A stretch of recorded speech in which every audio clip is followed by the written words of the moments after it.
David, welcome to the podcast. Welcome back to the podcast. Oh, thank you, Actually, Scott. It's so good to be here.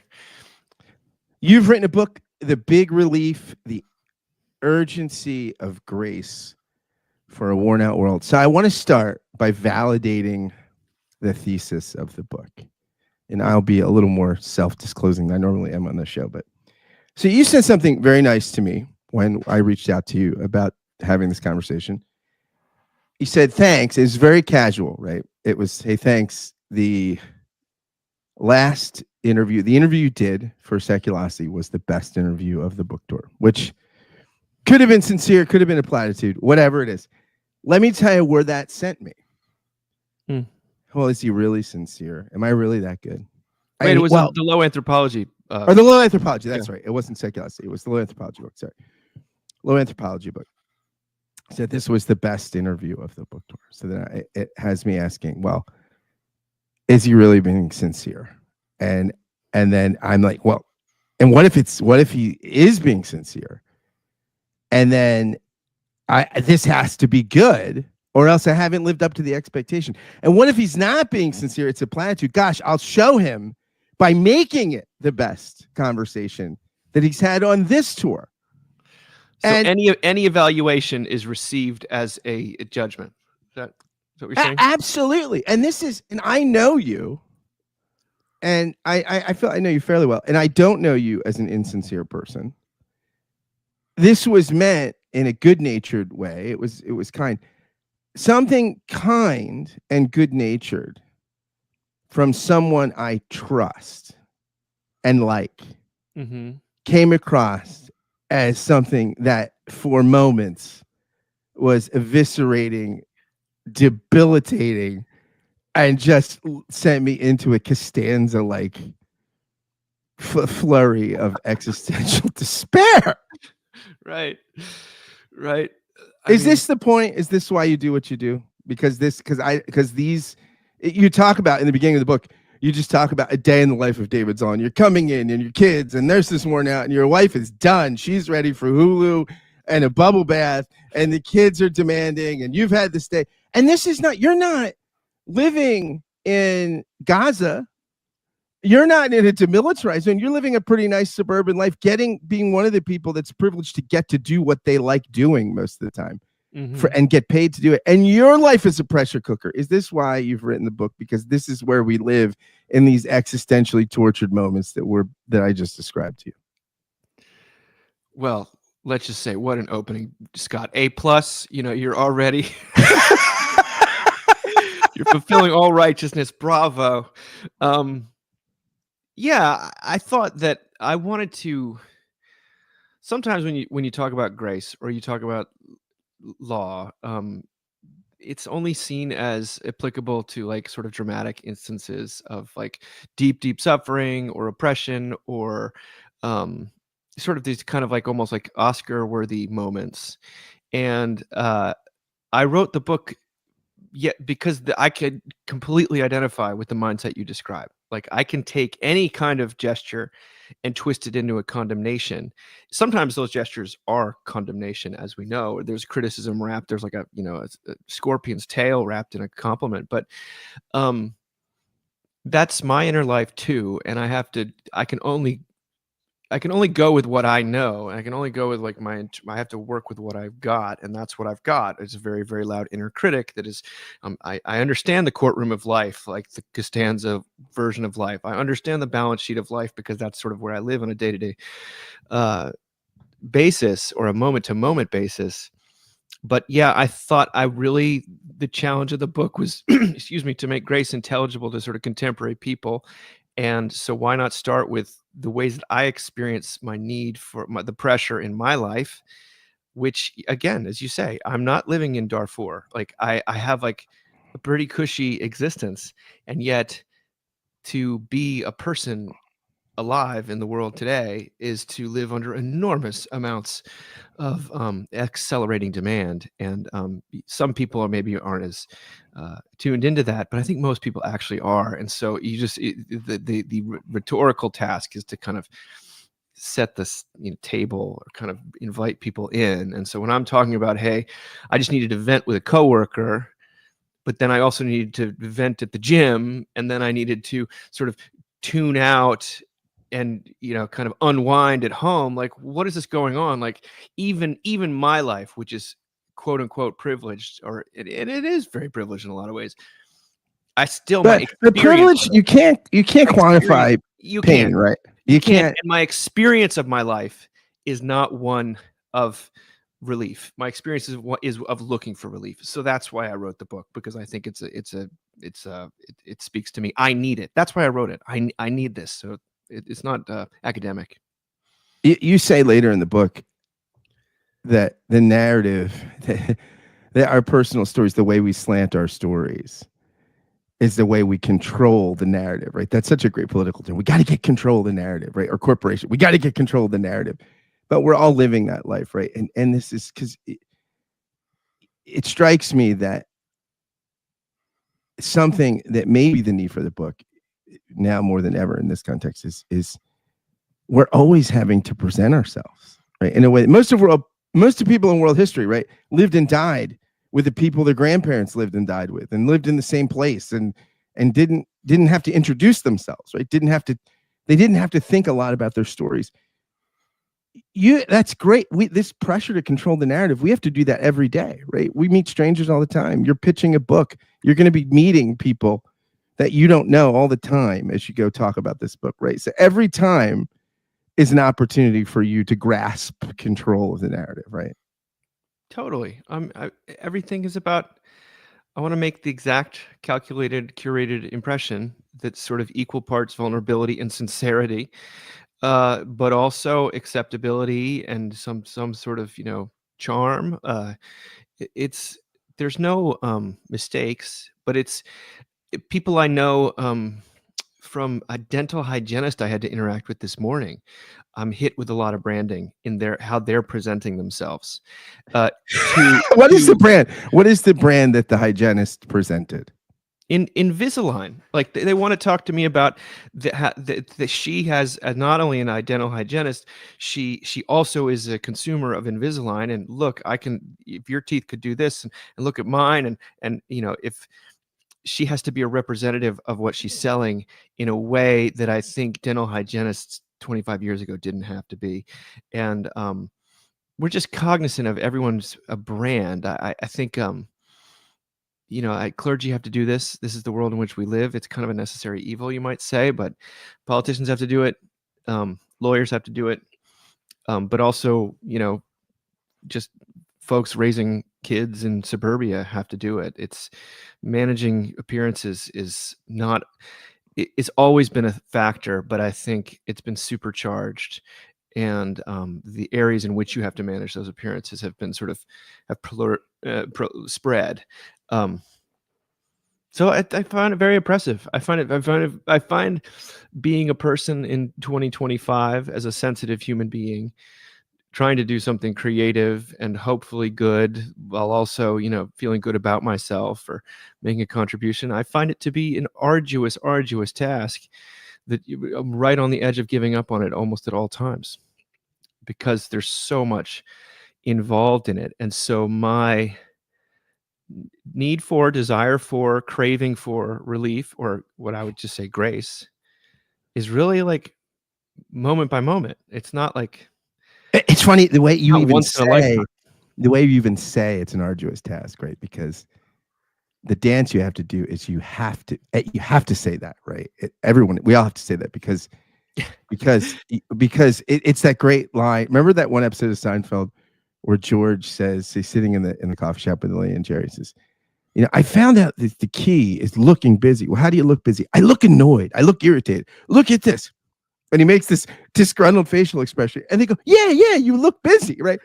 So you want to say that it's an arduous journey, which I know is sincere, because otherwise you're not measuring up. But you don't want to seem like it's too arduous, or you can't hack it. Exactly. I mean, it's a game, man. But it's impossible to fully ever get behind it or above it. So you're in it. What are the resources we can draw upon to survive? And for me, the grace of God is numero uno. but I also know it's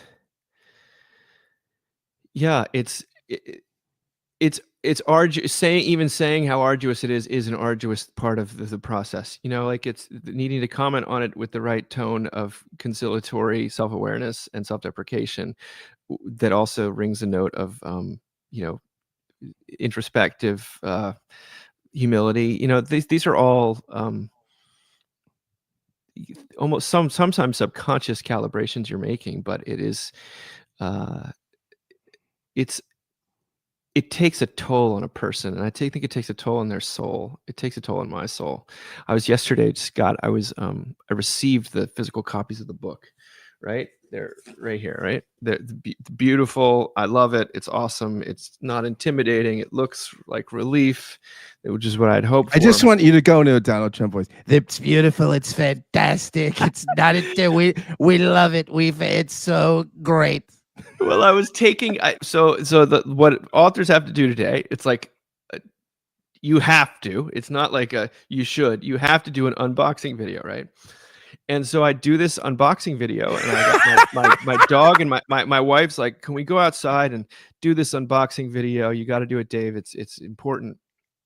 And my oldest son is yelling at me because he wants me to get him to go watch the baseball game at the high school where he's going to go. And my other kid is riding around wanting to talk to me about Ender's Game, and we have like 2 minutes to do this video. So I go and I grab the dog and I take it and I open the box, and it actually is a thrill. And but I'm cognizant of the fact that I'm on the camera, and what's going on in my mind is not thinking I'm so grateful for this book that didn't exist and now it does, though that's been there. Mostly what I'm thinking about is I can't wait for the day when I don't have to do things like this. And if people knew the image is going to be captured, which is going to be beautiful and kind of, it's what it is. It was a beautiful day outside. My internal monologue and the actual circumstances, which was a harried family afternoon where people were yelling at each other. My internal dialogue is like, how soon till this ends? And so there's such a discrepancy between what we present and what is the truth. It doesn't mean I'm not amazingly grateful for the fact that I got to do this book, but in that moment I wasn't. In that moment I was thinking, what a thing I'm engaged in that feels alienating to myself. Sorry, maybe we're going too meta. No, this is fantastic. Because you say something in the book towards the end of maybe 2/3 of the way through the book or so. You say that you remark that your kids, you don't something to the effect that you don't envy your kids because you got to grow up in a pre-Zuckerberg world where everything wasn't forever. Mm-hmm. And where everything isn't, the correlate here is everything isn't curated, right? Everything is not a curatable moment. I mean, think about people that grew up decades ago on a vacation where you couldn't curate everything because film was expensive. How many photos could you take? And you had to develop them and you'll lose it. But now just even this moment, right? That's a legitimate thing for joy. It has to be like this. The pressure cooker has to have its moment. It's a God that's got to be sacrificed to, right? It requires its sacrifice on the altar of your front yard, right? with the person that you love and trust the most. It's like saying, no, I can get in here.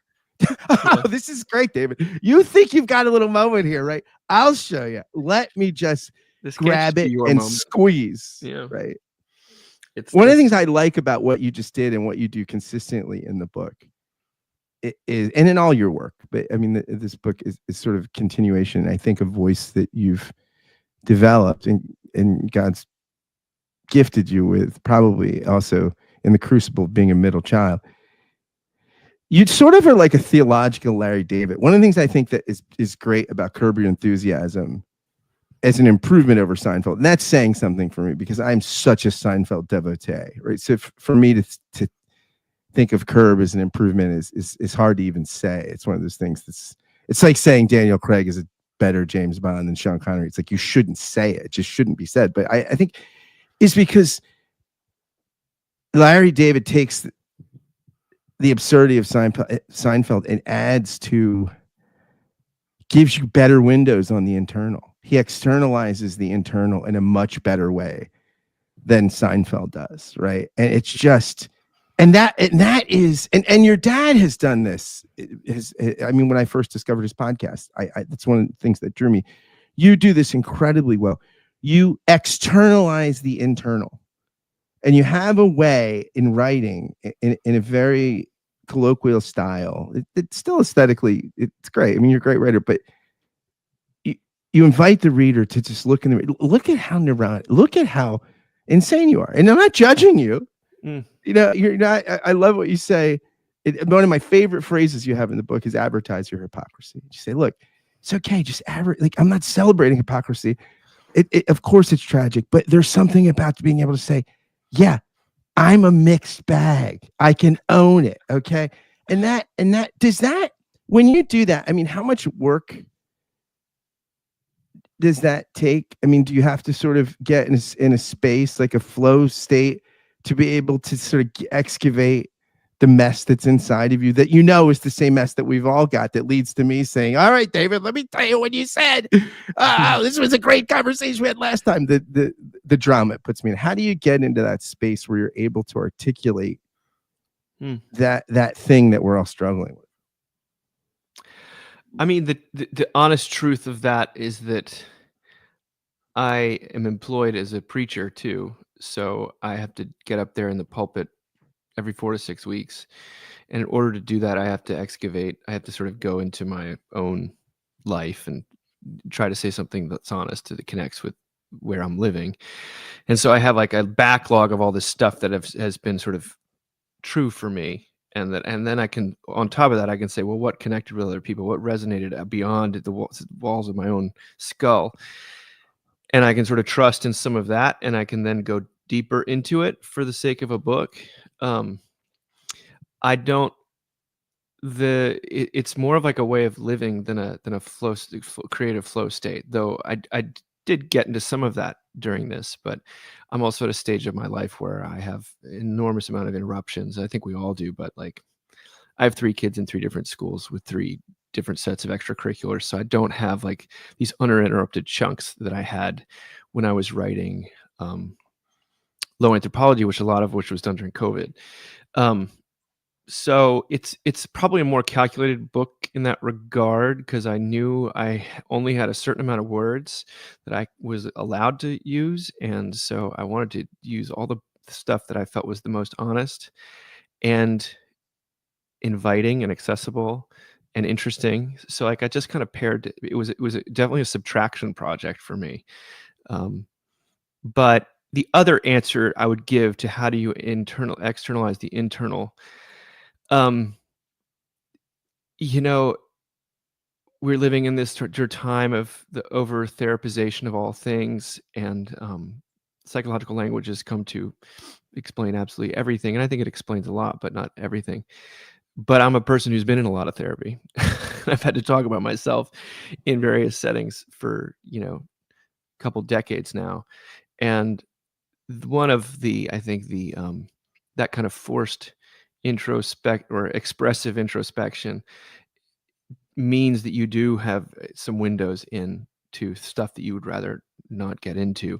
And so then the task of a book would be to take some of that material, which is surfacing and makes its way out into sermons and blog posts and stuff like that. And you abstract it enough so that it's not voyeuristic or exhibitionist, but there's still the kernel of emotional truth to it.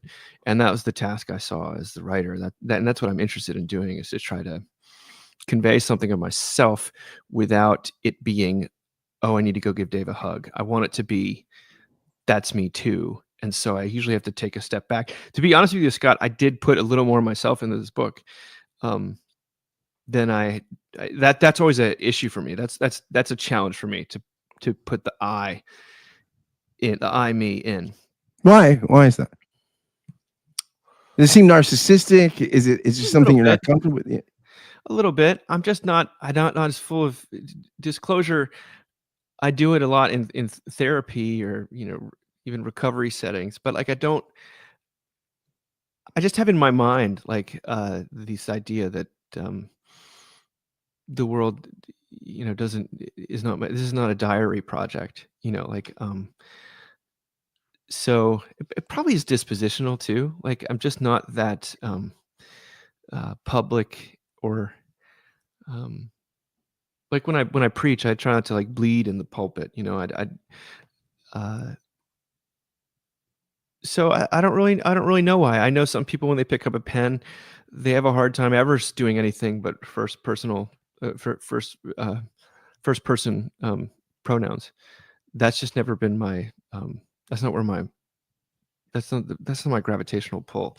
And so I have to say like, well, actually people love reading personal things and I do have a lot to say about myself, but this is not a memoir. We're living in a world of memoir, and I don't want this to be a memoir, but I also want to make sure that there's a huge amount of skin in the game and like personal stakes, which there always are, because that's why write anything if there aren't. I wonder, is some of this your upbringing too? I mean, you grew up in Episcopalian, you grew up in the WASPy kind of settings, right? This is kind of I mean, you think about someone like George Bush Sr., right? And just, when he loses this election to Bill Clinton, right? He's such a better man, right? I mean, he's just, more accomplished, just the guy that had the resume to be president, right? And then that debate, remember, the woman asked him some question about the deficit, and he just, I mean, are you saying because I'm a man of means? Of course I think about the deficit and about inflation, and Clinton just says, hey, all right, let me tell you, I'm the governor of the state that's struggling always to do more with less. And when a factory closes, I know the owner and the worker. And all of a sudden, right, Clinton is able to just make it about him in a way that the noblesse oblige, right? They push just like, you just didn't do that, right? I mean, is this some of like a cultural stuff that you come up with? Yes, of course. I can't disengage that baggage or that my context in which I was raised. Yes, there's something about public disclosure which feels tacky, or at least that's the little button in my brain that gets pushed. It's like uh, drawing too much attention to yourself is bad manners or something like that. Like that's there, and I know for some people it's not there. It creates enormous amounts of headwind in today's world when like, the way I see this playing out mostly in sort of like the religious or writerly sphere is like, you have to be a self promoter. What we talked about earlier is everyone's a brand. And if you can't promote yourself at sort of high volume and feel comfortable doing it, you're just not going to succeed in the way that it didn't depend as much on that before. You could hire a company or, your publishing company could promote you. But I always feel like my socio-economic, social class upbringing is actually a big obstacle to being successful in the contemporary setting, where you have to sort of trumpet your own virtues nonstop. And that's the reason why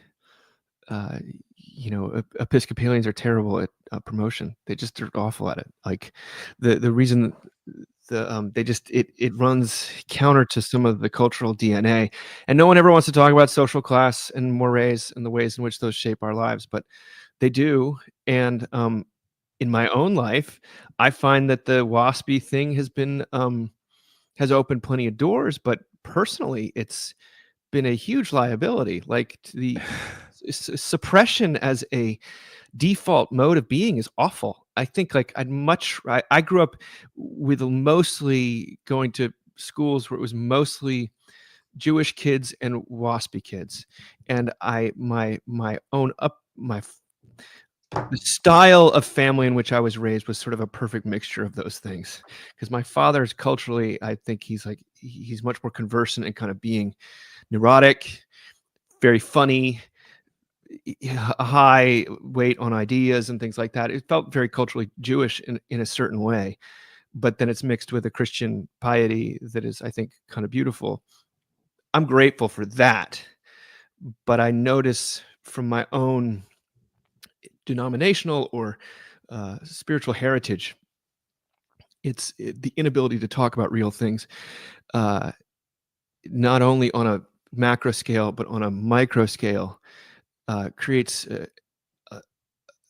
it incubates a lot of sickness and terrible patterns of discommunication and basically alcoholism. So Yeah, right. And this is, yeah, yeah, I mean, these sort of jokes about wherever you find four Episcopalians, you find a fifth, right? it's not. It's funny, ha ha ha.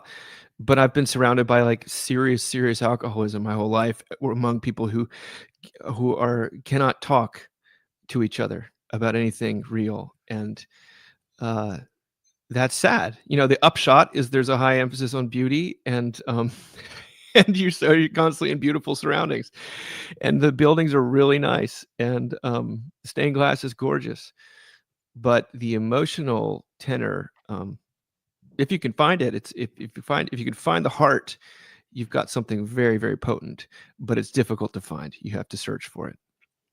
Yeah, when you just said there about like your own situatedness, Heidegger talks about this. He has this great term, thrownness. Mm. I mean, when we're sanctified, we like to say God places us or God, but it's just thrown. You're thrown. You do not get, Geworfenheit, right? Yeah. yeah, you're not given a choice, right? You're just thrown. Yeah, And you have to work with what you've got, and this is where I've been placed. I didn't get other tools. I wish I had certain other tools. I don't, but I can work with this, and there is some wonderful things about the heritage with which I was raised, as well as some really awful things. So I don't mean to paint with too broad a brush, but I have noticed when it comes to self-disclosure in writing, especially as a man, it does not come naturally to me. I have to cultivate it and work at it, and even then, I have a hard time with it.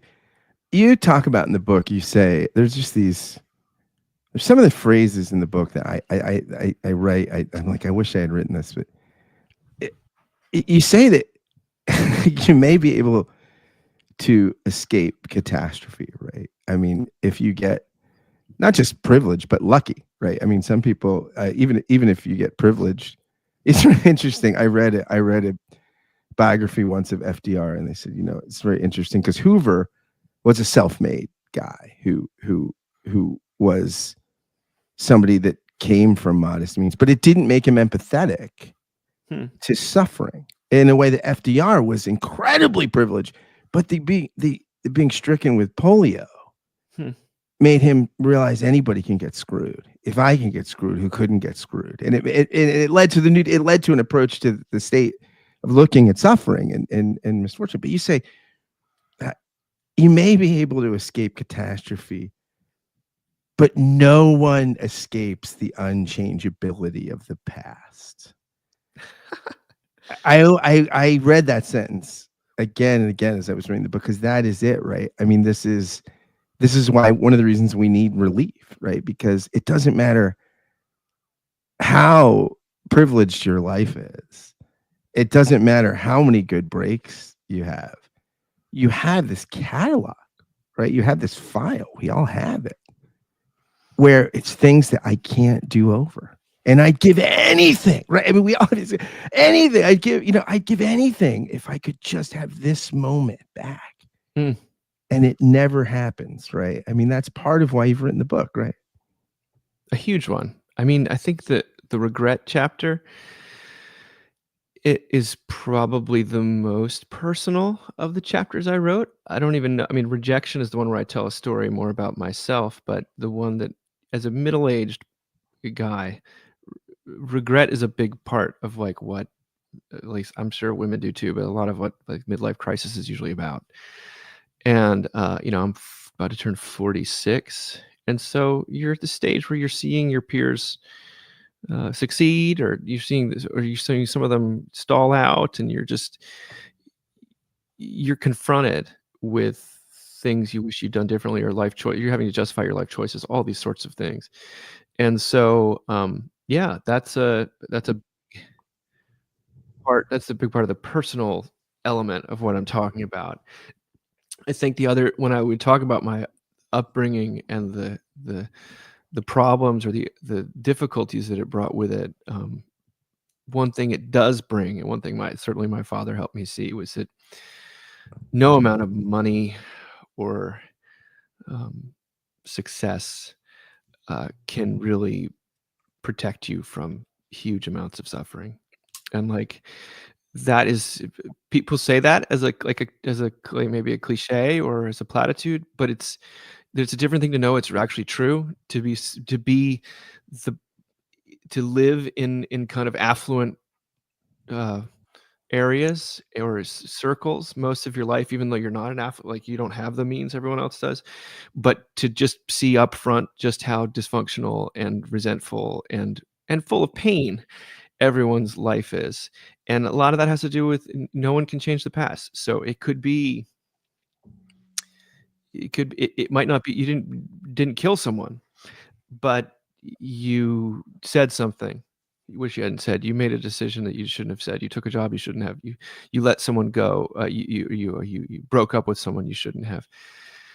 Those are points of connection. I mean, that's sort of gets into the low anthropology book, but that's where you find the connective tissue with other people, no matter what they were brought up with.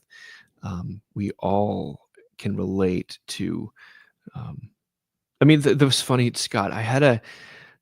Having preached for years and years, like, you sometimes get like the craziest responses to things you've said, and sometimes what you want always is, how did you know? Like, that's what. And sometimes people say things that you said you didn't say. And Yeah, sometimes this is one of the reasons I think I still believe in God. Is I've had this experience many times where, and maybe it's just Freud, right? Not God, but I don't know. I think it's remarkable how people get something out of the proclamation that you didn't say. Yeah, and they heard it, and they're being sincere. totally. And maybe that's the spirit. I don't know. Maybe that's just delusion. But it's sometimes people will come up to you 10 years after the fact and say something that you didn't say. But I preached a sermon about regret, and I had a person, a sort of older person, come up to me and say sort of that she didn't have any regrets in her life. And I thought immediately, like, I felt so deeply alienated by that comment. I thought, either this is the most sanctified person I've ever met and has been able to assimilate every negative experience into some sort of understanding of God's plan and providence, and that's beautiful, or this person is so out of touch with the slings and arrows that they have experienced that there's a failure of I'm going to fail to love this person because there's no basis of connection. And then I preached this past Sunday about disappointment. It was Palm Sunday. I was preaching about Jesus being a huge disappointment to people who wanted him to be a powerful king and all this stuff. Right. And the donkey, and for the most part it resonated, because disappointment's such a potent theme for people, whether they're 65 or 25. It's especially potent for people in the 30 to 80 bracket. But another person came up to me and said, I've never had any disappointments in my life. And I just thought to myself, I'm glad I'm not married to you, because what a deluded thing to say to anyone, if you really believe that. And I know the person, I know about their life. They have tons of disappointments, but to not be able to look that in the face struck me as a deeply tragic and sad thing. Anyway. Yeah, it's interesting. I remember when Donald Trump in 2016 was asked, what have you ever needed forgiveness for? Now, in fairness, I've never heard a politician ask anything like that, but it's interesting. But he said, I never really asked forgiveness. I mean, I guess I've taken the communion, with the wafer thing. We love that. I guess that's like an act of forgiveness. But I thought about that and how tragic that was, right? And Yeah. I don't know. We don't have to get into it because you'll get hate mail or whatever. But I will. Maybe I will. I don't know. Bishop Budd, when she had a chance to address him at the worship service on Inauguration Day, It was very interesting because she presented the law to him, but not the gospel, right? I think about this. Here's the person that needs your book, right? Here's the person that needs. This is the needer of relief in chief, right? I mean, this person obviously has paternal issues, obsessed with needing to be liked, right? Obsessed with superlatives, obsessed with adverbs, right? And there's a chance to invite him into the space of forgiveness. And then maybe even exhort and even maybe invite him into empathy to people who also have their backs against the wall. But in some sense, if you want this guy to feel the pain of the immigrant or the disenfranchised worker or the person that is on food stamps, he's going to need to feel the need for forgiveness. And there wasn't really an offer of forgiveness to him. Yeah. Which struck me as tragic. It was a little, yeah. At the time, I couldn't comment on about it because it was so charged for people. But there were all these Christians out there saying, "Oh, she preached the gospel. She preached the gospel." It's like, no, she preached the law, and she preached it. She didn't blunt it. She said she was the least of these. She was talking about, the lost, the vulnerable, and love of one's, enemies, and love of the weaker, those on the outcast, and that's beautiful, but it's the law. And there was no that the gospel. It was disconcerting for me to watch so many Christians say that the law was the gospel. What they were resonating with, they were resonating with a sort of a bit of vengeance, a bit of kind of like, but they're also with something true, because the law is true. But yeah, that was a missed opportunity, shall we say. And because yeah, how do I that statement by Trump way back when was tragic. It made me feel sad more than anything else. Not much of a donkey rider, that guy, but I don't think. But if you had a donkey, you would say, "I found the best donkey. This donkey is so fantastic. And it didn't come from Mexico. Okay, where the bad donkeys come from. They come over and they want to take the jobs from the other donkeys. Okay, we hate that."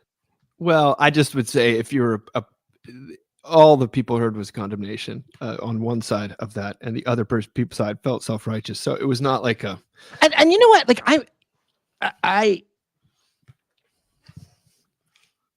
my thoughts about it.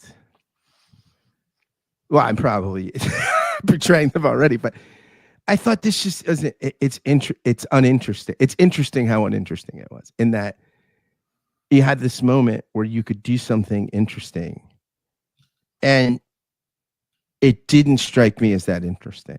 Like it struck me as true. Look, the marginal and when you make cuts, real people have been affected by this stuff. And you guys heard this great political podcast, and the guy says, we've always learned, right? As Mike Murphy says, you want to really get caught critiquing the macro, waste and abuse. You don't want to get sucked into the micro, where they start running stories about the government worker who was just, there was no waste, fraud, and abuse, and was just saving the actual spotted owl and feeding his grandmother with his checks, and he cut that check. So that's real stuff, right? But but the uninteresting dimension of it was. Yeah, zero minds were changed in that moment. No, like, and a lot of. That's what I always thought of, was like, it was a divisive thing. It doesn't mean there wasn't kernel truth or courage to it, but it was not like, I've been a preacher long enough to know that preaching the law like that, you have to. I didn't hear a word of. I didn't hear forgiveness or pardon or absolution, all the things that I think you wait for. But anyway, I don't know how to parse that. I don't know what I would have done in that situation. I probably would have. I don't know. I'm glad I wasn't in there. So, you say it's in the book. I didn't feel any relief. I'll put it that way. You're talking in the book about belonging, mm-hmm. and just the incredible human need to belong. And you said something. It's a Trump conversation we just had brought me to this passage. You said the most popular road to belonging today is probably politics. And it strikes me, if we were remaking Look Who's Coming to Dinner today, Yeah, oh, it yeah. would not be racial. It would be political. You'd bring home, you'd have this person who their parents, went to second tier colleges. It's her first, she's in graduate school in the Ivy Leagues, and she's lovely, and she's probably looks racially ambiguous because they're interracially married, right? And they're from Connecticut, of course. And she meets this guy online, and he comes home, and he's got a MAGA hat on. He's white, and he's, and that's what Luke Who's Coming to Dinner, right? And you could reverse it, right? It could be the people in Nashville, in suburban Nashville, and they bring home the progressive, person who is, at the resistance things. But that's it, right? Why do you think that's the locus? Now they've done Pew studies, right, where it's people are much more comfortable with interracial marriage than they are interpolitical marriage, which I think says something, I guess, positive about race relations. But oh my gosh, why is politics doing this kind of heavy lifting now? I mean, a gazillion different reasons. I think that it's been presented as this sort of Rosetta Stone of all creation. It's this totalizing thing that explains absolutely everything about life, and you could see it. It's down to the impoverishment of the humanities, and people don't want to talk about ideas anymore, but we just want to talk about positions. Or, I think that there is. It's a little bit of the seculosity thing. There's a hole left by the sort of failure or the absence of certain other kind of tribal markers, but ones that were sort of had at least some deference to forgiveness in them. You have it replaced with this. There's a huge amount of anger. There's a lot of people that are able to have megaphones that didn't before, and what gets clicks and what garners popularity, aka what brings the person love and approval, tends to be the most shrill, certain, and oftentimes combative statements you can make. And so that that's a very, very like potent means of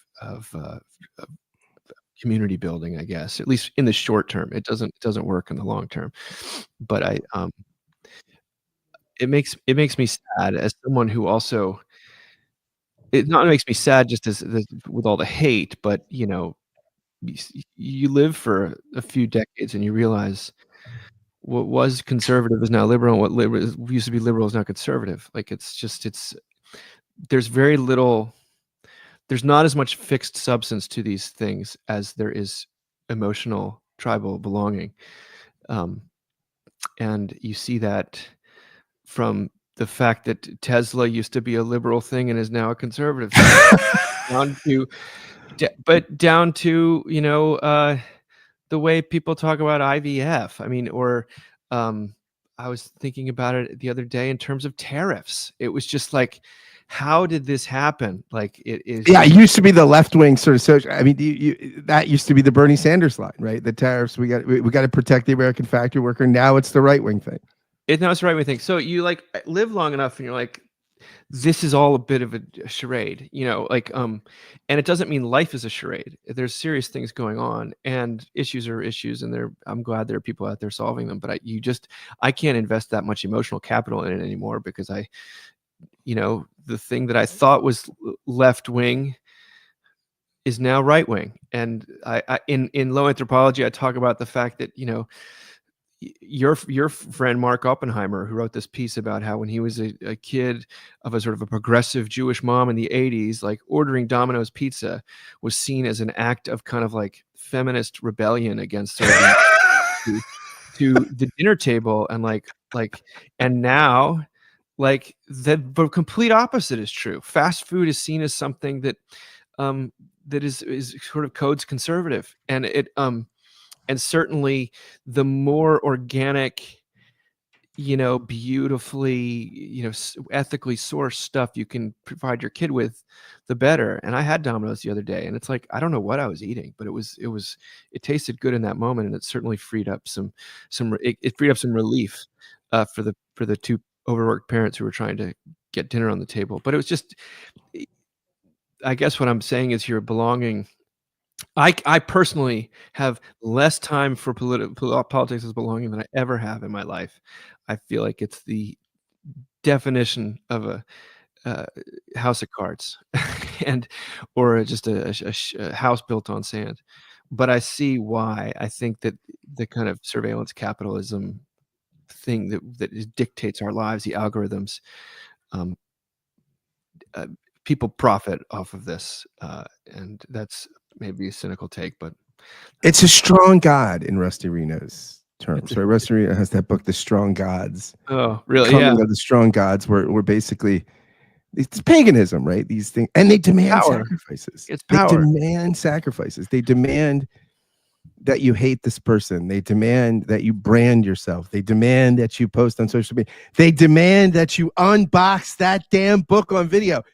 This is that moment. You know what I mean? It's they demand sacrifices. Well, if you want to take it a deep of level further, you go the Larry David route, who basically starts to carrying around a MAGA hat so that he doesn't people won't sit next to him in airplanes or at crowded restaurants. Like, the second they see that, he can use it as a tool for his own comfort and convenience. And that's a very, very wry statement about what it is very much the same sort of segregation impulse, that like, oh, I can't eat in there because there's different races. It's like, oh my gosh, I'm not sitting next to the guy with the MAGA hat on. Like, that's remember that episode? That is such a I know, it's amazing. And then the biker and the one guy who's the right wing guy, he's and like, he's like, yeah, man. what the hell are you doing in it?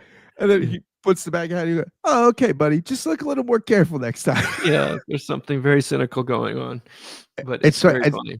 My Larry David comes out, and like I've been worshiping at this Episcopal cathedral right around the corner from where I live. I can walk there, and it's not a huge. It's maybe 100 folks that worship there, and they gather around the table and hold hands during the Eucharistic prayer. I just don't do it.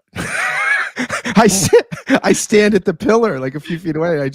I kind of have my shoulder against the pillar like James Dean or something. And it's like Larry David who won't say namaste at the yoga. I don't anything that's hand holding or the groups. I just don't. I like that they did. Like, I think, like, I almost did a PhD in liturgics, and so I like some of that stuff once in a while. I think so. Like, I like that they're doing it, but I won't do it. Nah. Can you imagine Larry David at the passing of the peace? He's like, I'm good. I make these jokes, like they were like, they're saying this is the great thing, right? And I get why we do this, right? It's fine. But everywhere, but like this that we have gluten-free wafers if you want to. It's one loaf, no, 2 loaves. There's either Jew or Greek slave, but there are celiac and not celiac. I turned to this person next to me. I said, "Is there a line for extra gluten with a little bit of MSG?" No. Yeah, there's no. Those people are not welcome here. These are my Eucharistic. Yeah, these are my Eucharistic. Well, yeah. But all this does contribute to a pressure cooker. I mean, I think, like, to get back to the book in a non-false way, like this sort of needing to signal your belonging at all times in all situations is very exhausting, I think. And like, it's so nice to just be in a place where none of that stuff matters, because you can find those spaces occasionally. And this is what Jonathan Haidt would argue, right? That actually it also undermines your own political goals, this sense of needing to belong all the time, because I mean, he would say that, like, when we're making arguments, we're not attempting to be persuasive or show someone the truth or describe reality for them. We're signaling to our own team, look, I'm on the tribe. I'm in the tribe. I'm on the team. I'm in the tribe. And so you're just preaching with a megaphone to the choir, right? So it's a sort of group self-affirmation exercise at the same time, the out-group condemnation exercise when we're having these political arguments, right? And so that's what cable news is. Right. Well, that's the place where the money is. I mean, and it's there on the left and on the right. So it's like John Oliver does it on the left, and Tucker does it on the right. It's like it's the same impulse that they're feeding, and it's people can argue all day long about the particulars, but spiritually or psychodynamically, it's the same exact thing. And I think it contributes to a sort of a free floating pressure that is oppressive and stinks. I mean, I hate it. So like, I'm looking for any kind of, and in the book, I'm doing my best to provide a sort of a wide array of examples and stories and reference points for people to find their way into, because I think the relief is not just for those on the far right or the far left, but it's for those in the middle. And the attempt to be persuasive is something that's at the forefront of my mind. Not I'm not argue. I'm trying to persuade rather than to combat, and that's. I mean, description always is better than prescription, right? I mean, thick description is inviting. Prescription is usually alienating, at least to somebody. Interpersonally, that's true. I mean, like, I think you can, again, you can make more money and get exponentially more followers if you are prescriptive with a megaphone, and you're really good at ranting, but I'm not that good at that. And I also know that that's never had much effect on me personally. So I wanted to, I really think it's important to sort of aim for the heart, to sort of get below some of the buttons that set people off, and try to tell stories about things people already know to be true. Yeah, it's interesting because it might work with clicks, but it doesn't work with art. Right? People universally reject. I mean, films that are morality plays explicitly. People just don't. Or want if to they see work, they'll do fine for like literally 2 months, and then I mean, I'm really trying to write books that I hopefully won't date immediately. Like I really would love it if The Big Relief became a primer for understanding grace that stuck around for, I don't know, 5 years. That's 5 years is an eternity in this 5 years is an cultural eternity, moment, so right? maybe 2 years. I don't know, but I look back at some of the stuff I've written, and what you sacrifice in timeliness sometimes, which will get headlines when it comes out, but won't. I look at a lot of these books that publishers put out that are they have a sell-by date, and I'm really doing whatever I can to make sure that there's not too much of a sell-by date on The Big Relief, while not ignoring contemporary spiritual conditions. I mean, in fact, embracing them. I wonder, is what you're doing here a kind of natural theology that's rooted in grace and not nature? That, I think, for those That's a really of our nice listeners, way to put it.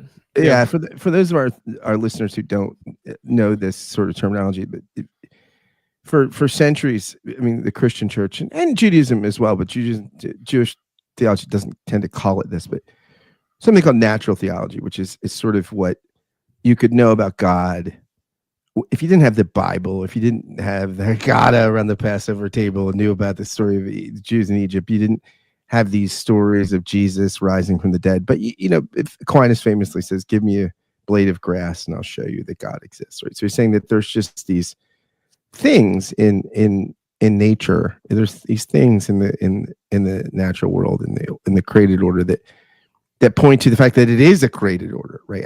Aristotle is huge on this. That it exhibits rationality. So we're rational animals.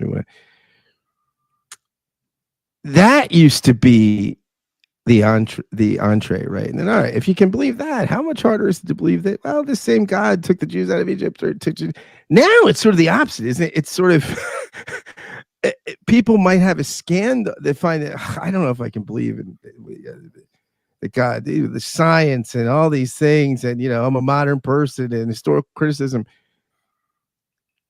But then they listen to a Brene Brown talk, and all of a sudden they're talking about grace and vulnerability. Is the entree into God now not creation? Isn't the theater of glory, but the theater of anxiety and the morass of our guilt and the pressure cooker that we're in that we need relief for? Is that really what's more believable? It's more believable to me, Scott. That's all I can say. I think I'm very touched, but also I resonate with what you're saying. Like I think it's a fair description of what I'm trying to do, but I'm only trying to do it because it works with me. Not and I can't do the reason thing. I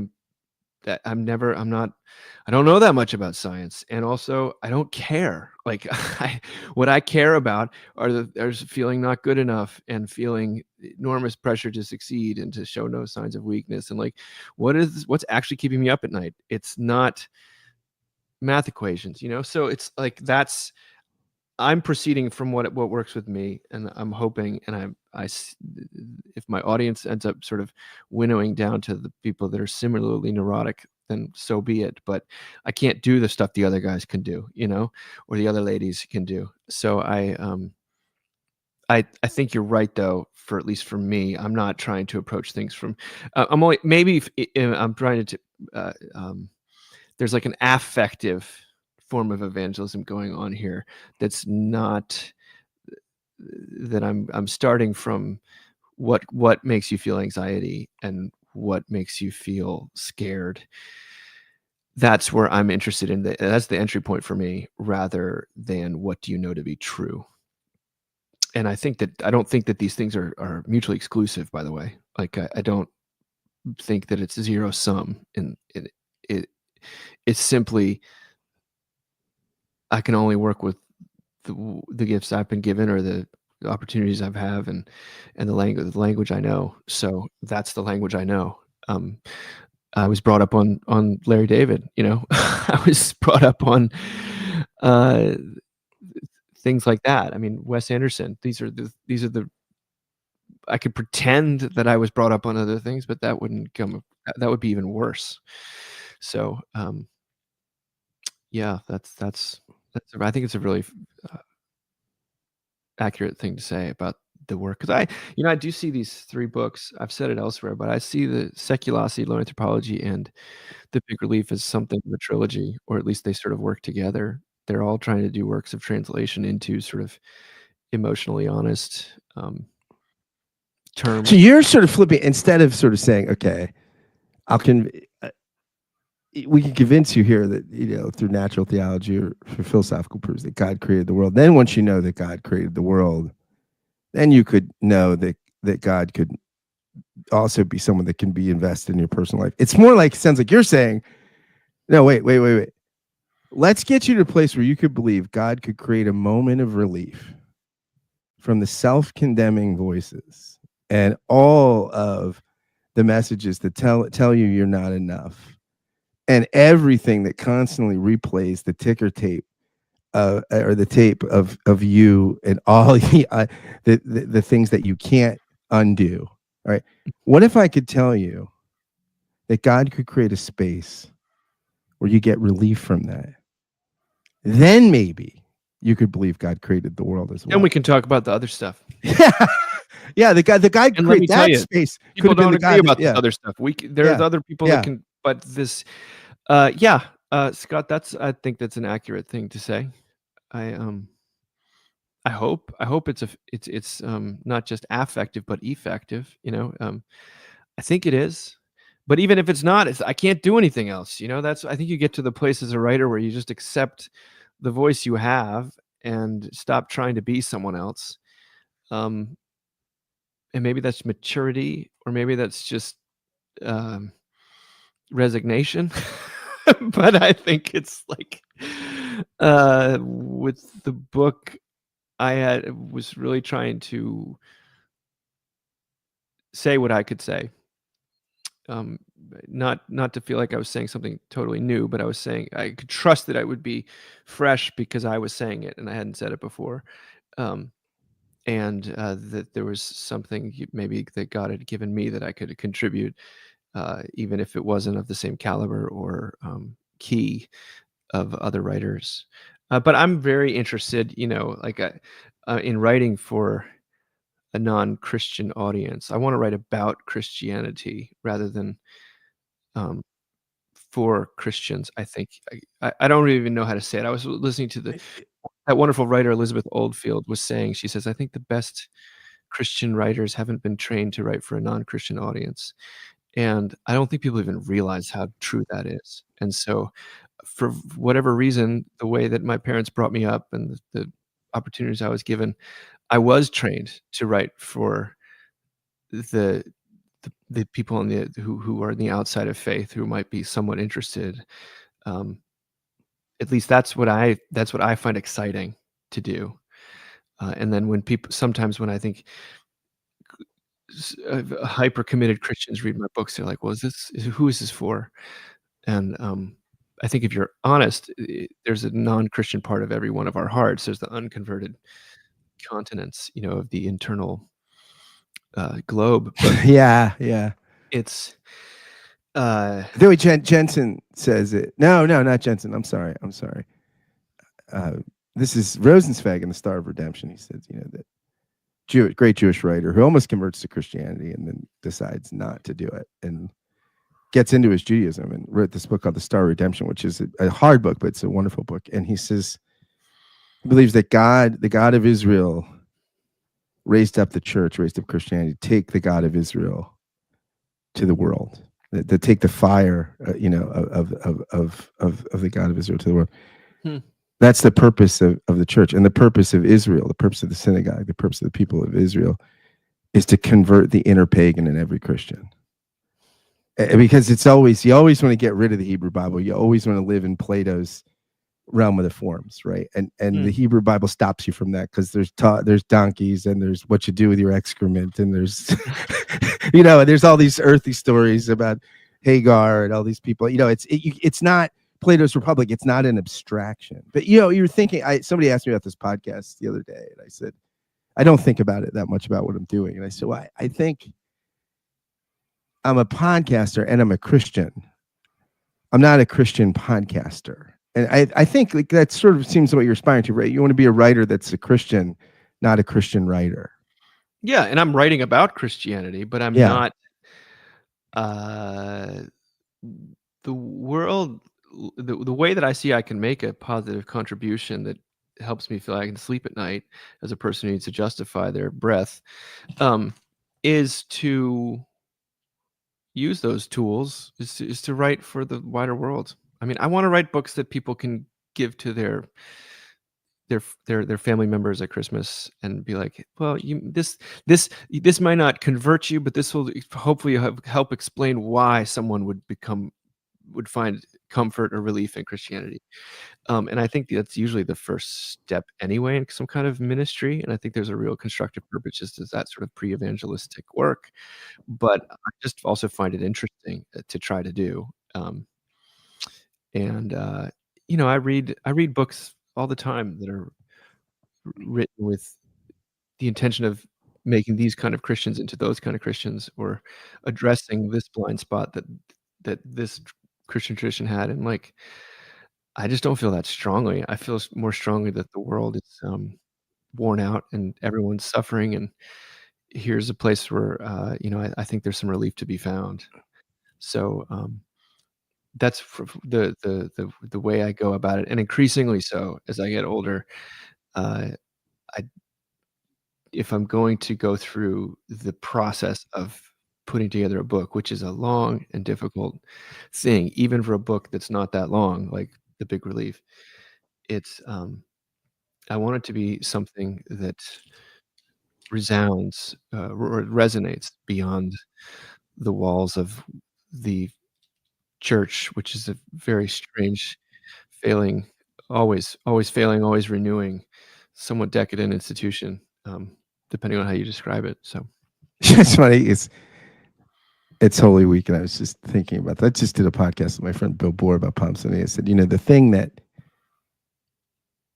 that is so I think I got this from Benedict XVI or something. I forget where I heard it, but something that I've heard, I've probably said it in sermons, right? I'm sure I've said it before, and I've heard it a million times. This idea on Holy Week, they said the same people that said Hosanna are the people a week later that shout, crucify him. And it's not. The people that shouted Hosanna were the people that were coming in with Jesus, and their cry was, help us, just help us. Hosanna, just help us. Come on. Originally, I think it was make it rain. I mean, it goes back to sort of, these crying just for help. And it's the people outside the temple, outside the city of religiosity that are shouting Hosanna. It's the people that are interior to the holy city that shall crucify him. There are two groups of people. The Hosanna comes from the people that are following him around. The people that are experiencing the promiscuous grace. They're the ones that, and then what is their cry? Not that we've got it. They're still crying, save us. That's the refrain, right? And it's just an interesting. You talk about in the book. You talk about revisiting this, something that you touch on in Seculosity, Charles Taylor's Nova effect, and this idea. Yeah, this is something that Ross Douthat talks about a little bit in his book Bad Religion, that you can get religiosity out. This is the whole open society thing, right? If we could just get rid of religion, if we can just get rid of traditional religiosity, what we're going to find is freedom, and that we'll have the open society, and people won't hear these defeating voices, and they won't feel judged and legalistic, and all the therapists will go out of business, and everything will be like Carmel, Indiana or something. And you say, no, it just gets worse, right? It just gets worse. I was thinking when I read this, and I jotted this note down when I read this stuff. I was talking with Mark Oppenheimer's brother on this podcast. Daniel Oppenheimer has a phenomenal podcast. I'd really recommend it to you. Daniel, Eminent Americans. And he's talking with this Jewish kind of failed academic and great writer, William Deresiewicz. And Daniel is interreligiously married. And he says, and his kids aren't that, they don't really embrace Jewish identity that much. And Deresiewicz says, do you agonize about the fact that your kids don't really have the sense of Jewish identity you had? He said, Daniel says, not really. And then Deresiewicz says, but do you agonize over the fact that you don't agonize about it? And he says, oh, sure. That's it, right? That in a nutshell. I love that guy. Yeah. That's what you're talking about, right? What we need relief from is that moment, right? Do you agonize about it? No. Do you agonize about the fact that you're not agonizing? Oh, of course. You agonize the fact that you don't have a value system that's going to give you any kind of positive or negative, trauma, or effect. I think that's the great, that there's an absence that I think is becomes very meaningless and fuels a whole lot of despair as a person gets older, and you see that especially in our culture. There's a lot of despair. That's the interesting thing about it. Like, I wrote this essay that was going to come out when the book comes out called "Why I Wrote the Big Relief," and I care about grace because I care about my inner critic, and I live this oppressive, neurotic life, and I want to share what I feel like has been given to me in a way that it feels, true. But I also am surrounded by so much despair, and I, work at a church where just the despair-related deaths they're just going up everywhere I turn. They're going up, and so the question today is not like why be a Christian or not. It's like why live or not, and so why stay alive. And so grace is for me one of the more compelling reasons to stay alive. Yeah. Tillich says this, I think, in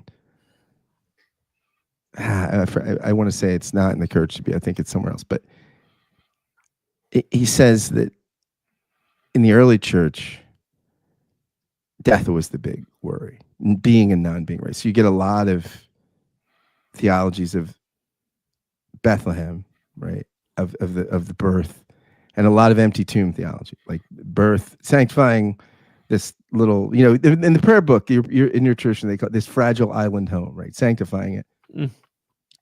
you get into the Augustine, you get into sort of late antiquity, early Middle Ages, guilt becomes a real problem. And so then instead of the Bethlehem and the empty tomb being the place, the locus of the action, the cross becomes the like. And Tillich says the modern problem is anxiety and meaninglessness, and in this, the action is in Galilee. It's the teacher, it's the prophet who's saying, really, the only way, and you really, I mean, get at this in the big relief, that you got to die to live. Mm. That giving up is the winning, right? That you've got to. It's the Jesus that's the revealer. That not that you always need the other thing. I mean, it's not that any tradition completely does away with the birth or the rest of it, but they become entry points. And I think you're right here that the entry point is not so much substitutionary atonement or the miracle of the incarnation. The entry point is this: why the hell am I living? Yeah. Yeah, and I feel that acutely. I think people do struggle with a lot of guilt. So I wrote about the atonement. Yeah. People struggle with with death. So I try to write about resurrection or rescue. But overall, the most potent. It's like in secularity, I say, like, people in the street, you don't say, like, do you struggle with feeling like God is angry at you, or do you feel righteous before a holy God? Like, no one thinks that. But do you ever feel like you're not enough? Like, yes. Everyone's like, of course, yes, that's all I feel, so this book's written in that same key. And if that's what, every time, I love it when you quote Tillich, because every time you do, I haven't read enough. I've got books, but like every time you do, I'm like, gosh, that guy sure had a lot to say. Good Lord. And he said it way before, it was predictive and powerfully diagnostic. So, yeah, I used to hate Tillich. But this gets into the bullshit of what you were saying before. I think I hated Tillich for the tribal political stuff. Like, I first started studying academic theology, and I thought, well, I got to know who the bad guys are. And so the good guy was Karl Barth and Martin Luther, and bad guy was Bultmann and and Tillich. And now the older I get, Bultmann and the Tillich. This isn't so bad. Every time someone reads Bultmann to me, I'm like, huh, whoa. And then that doesn't sound bad. I'm not supposed to like that guy. Oh my goodness. But it's just so interesting what we're robbed of, right? And you need, look, we're all limited, right? Finitude. Part of the essence of the spiritual life, I think, is learning to love your limits. And so we're all limited. And so, but sometimes, and we need boundaries, right? We just do. You can't live life without that. But then sometimes we're robbed of stuff just because we're on this side of the boundary, and sometimes those things have to be movable fences. There's the great guide line in any recovery circles where they say at the end of meetings, where they say, take what you like and leave the rest. Yeah. And I don't know any Christians who do that, or very few. It's what Mockingbird has tried to do these many years. Take what you like and leave it. How can you have this person speak? How can you write positively about this person? How can you have this person do your blurb, whatever? Take what you like and leave the rest. I'm a mixed bag, you're a mixed bag. But if we censor or dismiss, with the huge broad brush, we are robbing ourselves of stuff that, and a lot of times I think you get older and you listen to that record that you thought was such a sellout record when you were 15. You're like, oh my gosh, this yacht rock is incredible. I didn't have ears to hear. Take what you like and leave the rest, and trust that the Holy Spirit has got some agency in how all this stuff falls out in your life. Just started listening to the yacht rock thing on Apple Music, and I realized how great it is. It's fantastic. If you just realize, oh my gosh, this is just the best music. It's not like we were so caught up in an ideological thing about purity and authenticity in the 90s. I write about that, I think, somewhere in this book. I think you tell a great story about you're at like a reunion or something, and this is so human, and this is in the list of things I wish we wouldn't have said. You just tell, you've had a couple drinks, you're at this event, and you're a music guy, and you say to this guy who was a childhood friend, and he's plays in like a metal band, and you say, basically, this genre is so vapid. Don't you feel like, I mean, why'd you do that? And you're like, I mean, Yeah, and as it was really wounding. 19-year-old. I mean, yeah. Yeah, I'm saying this thing that you've devoted your life to is emotionally one-dimensional, and like, and I didn't know what I was talking about, but I was working things out in my own world. But that sets the stage for what is an honest amends slash reconciliation moment for me. Um, Years later, and he remembered it. yeah, it ended the relationship. Yeah, It was and like he carried it around.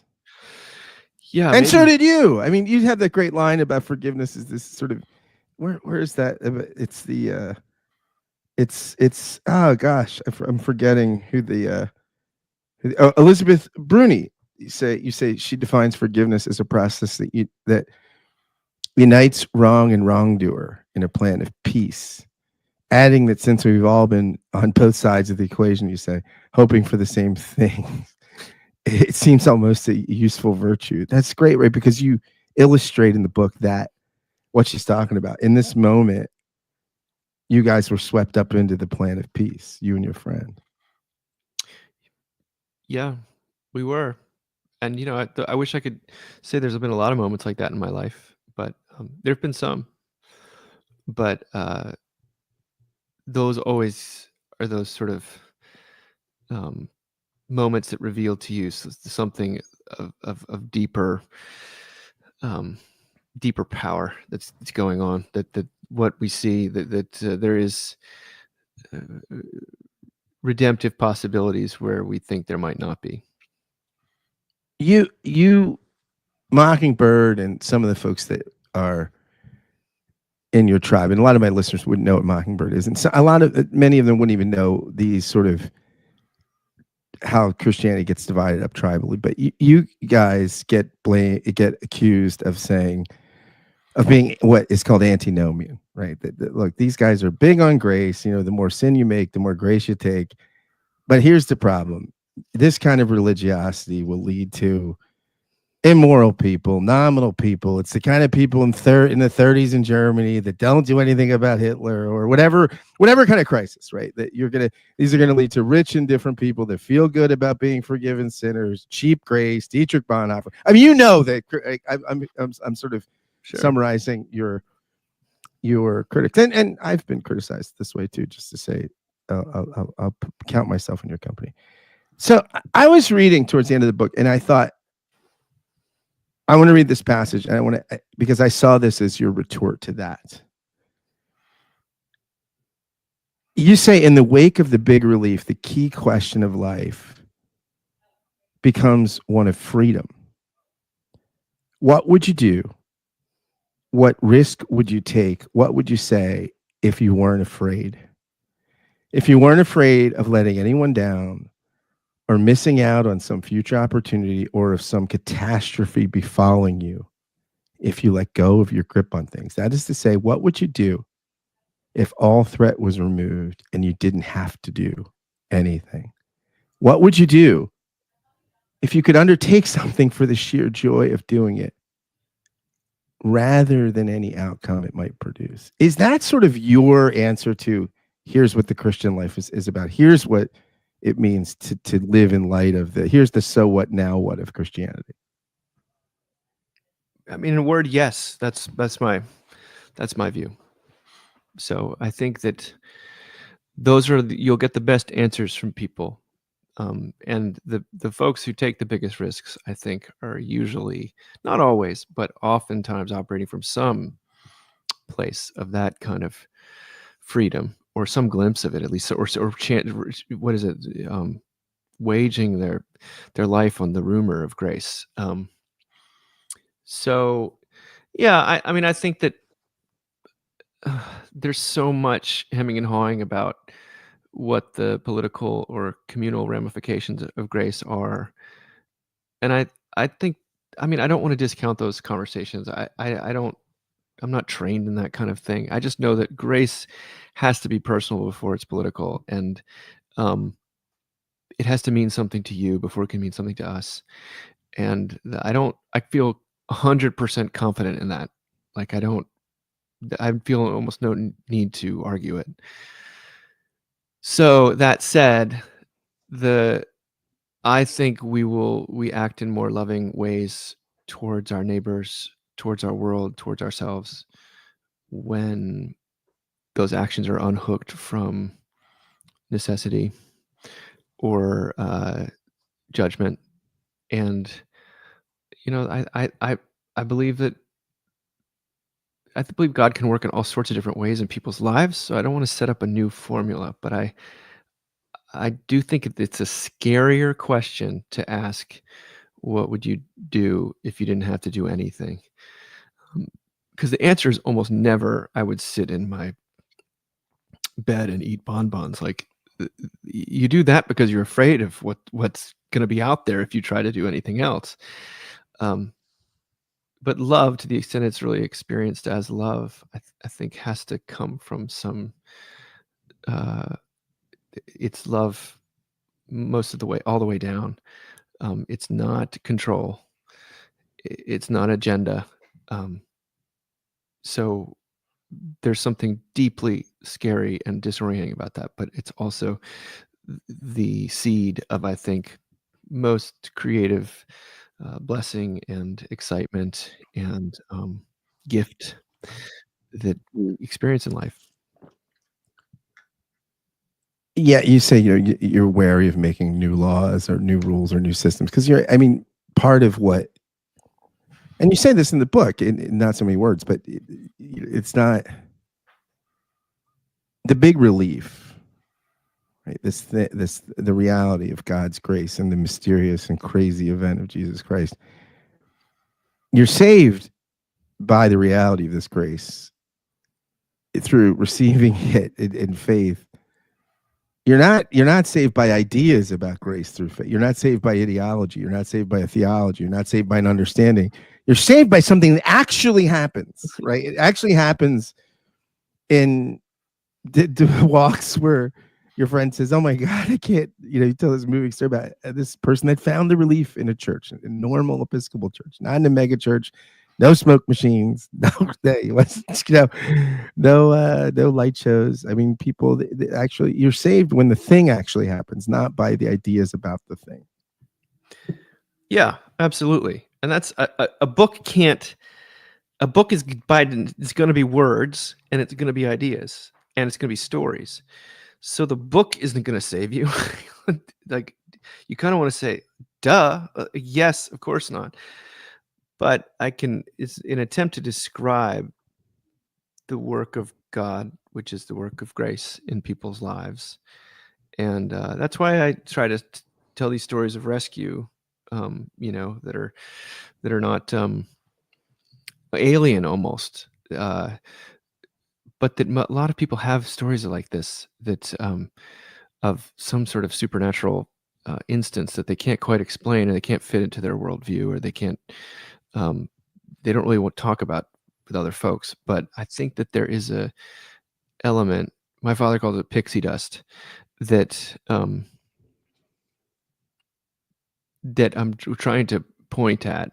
Like, the the big relief isn't certain words about God. It sort of happens to a person, and I'm trying to point in that direction and conjure up sort of and address people in their pain. Like, I think that a lot of times when people feel a relief, a huge part of that is simply being addressed in their pain, like, without caveats, without conditions.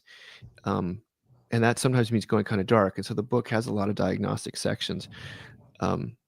But that's hopefully in the service of sort of opening up a person to then to tell these stories of, this is how it worked out in the scripture, this is how it worked out in my life, this is how it works out in this cultural setting, or this such and such a thing.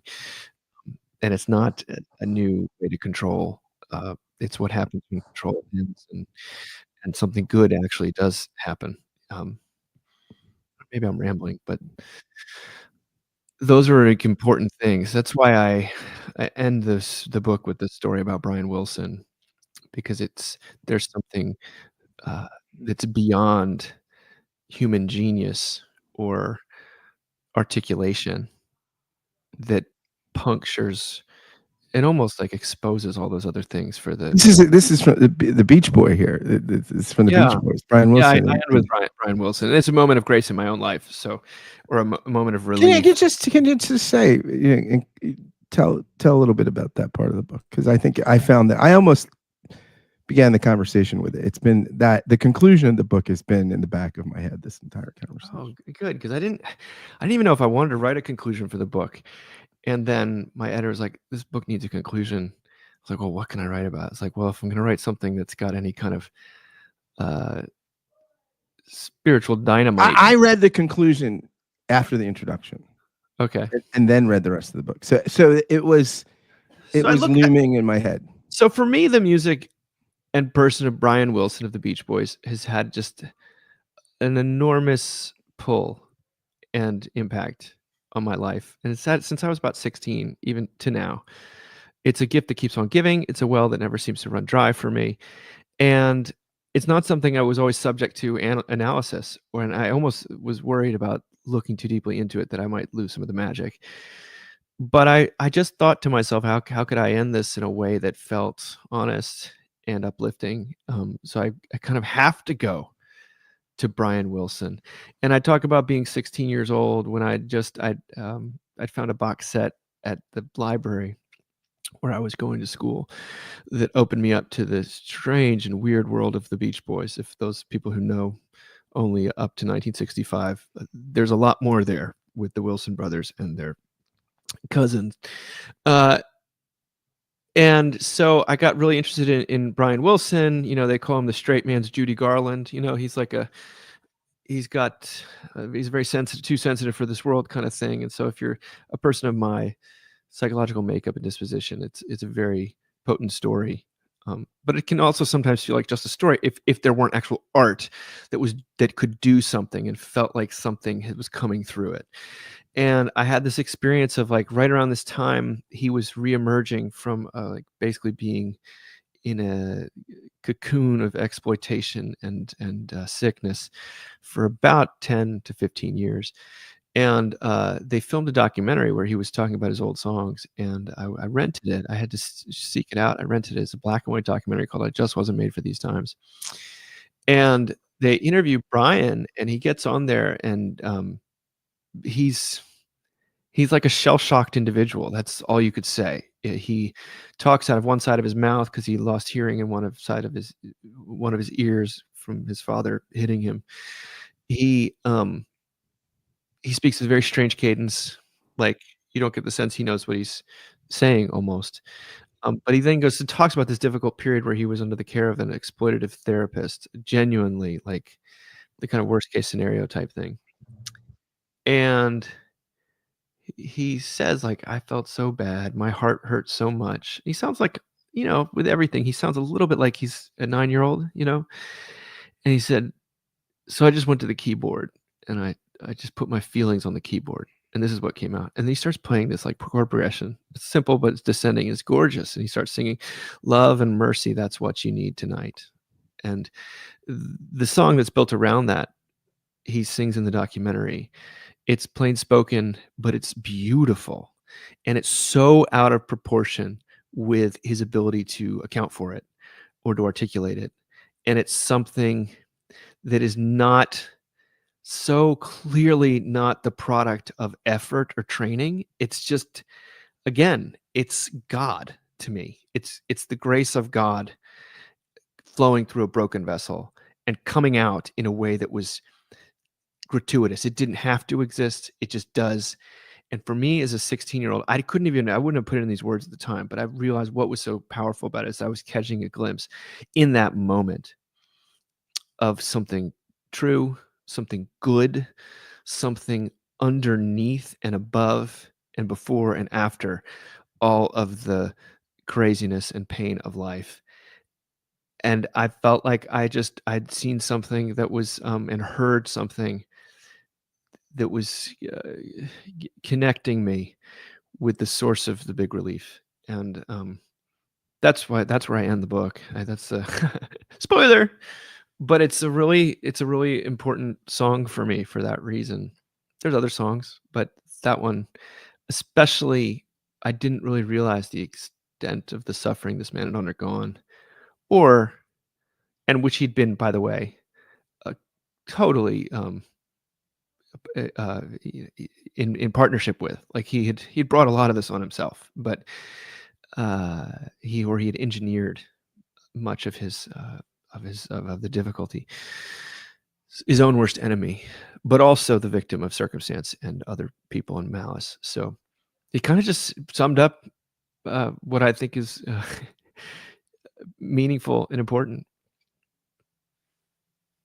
and hopeful. David, you say in the beginning of the book,